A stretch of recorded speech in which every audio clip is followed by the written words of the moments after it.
Hello everyone, my name is Mark. I am pursuing a Masters in English with Digital Humanities at Christ University, Pune, Lavasa. Today I will be presenting on how Indian gender roles and stereotypes are portrayed in video games across three different time periods and how these portrayals relate to the Indian knowledge system like mythology, classical text and cultural philosophy. Video games like films and TV shows are a powerful medium that can reinforce, challenge, or reimagine societal ideas. As Kamala Bhashan reminds us that gender is not something natural or fixed, it's a social construct. These constructs are reproduced in cultural products like media and games.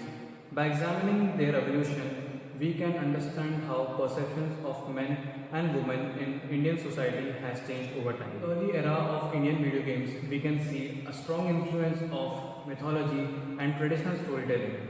For example, Hanuman Boy Warrior focuses on Hanuman as the hero.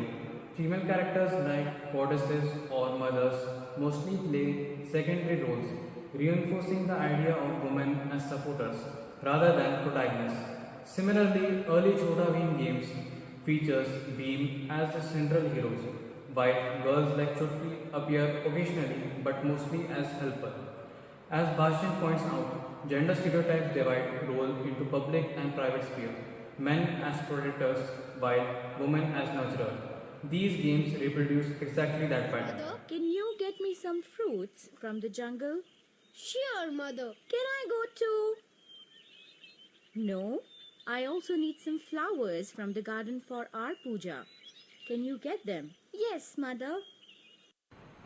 In the middle era, with more commercial games and ties to films, there is still a heavy reliance on male centric narratives. Take the Ravan game. Based on the Bollywood movie, the male protagonist dominates the story and the female character only appears as love interests or helpers. In Little Krishna games, female characters remain secondary. Bhashan explains that gender stereotypes also creates a hierarchy of power. Men are seen as strong and decisive, while women portrayed as weak or dependent. These games reinforce that hierarchy even though graphics and storytelling becomes more sophisticated. However, in the contemporary era, Indian video games have started challenging and reimagining gender roles. For example, Raji, an ancient epic, features a female protagonist inspired by Durga and other mythological figures. Taking on the central hero role, Raji fights evil forces and leads the narrative rather than serving as a side character. Similarly, games like Sky Children of the Light allow gender neutral character creation, promoting egalitarian representation. Here, we see what Boston calls possibility of transforming gender relations where women are not banned by stereotypes but emerge as active agents. The game reinterprets traditional concepts such as Shakti, showing women as strong, independent, and central to narrative. If we compare across eras, early era women are mostly passive, reinforcing traditional archetypes like Sita. In line with what Bhashan calls social conditioning of women into roles of sacrifice and service. Middle era women remain secondary, reflecting Bhashan's point about persistence of patriarchal hierarchies where men dominate cultural representation. Contemporary era women emerge as empowered protagonists, inspired by mythological and cultural philosophies like Durga or Kali, echoing Bhashan's call to challenge and subvert stereotypes.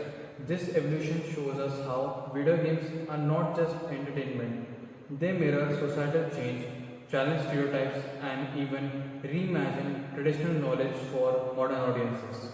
To conclude, Indian video games demonstrate a clear shift in gender representation, from reinforcing traditional roles in early games to slowly challenging them in modern titles, and finally reimagining female agency today. As Kamala Bhashan argues, gender is not a destiny, it is constructed and therefore can be challenged by connecting these games to Indian mythology and cultural philosophies. We can see that video games offer unique space for both reflecting and reshaping gender norms in contemporary India. Thank you.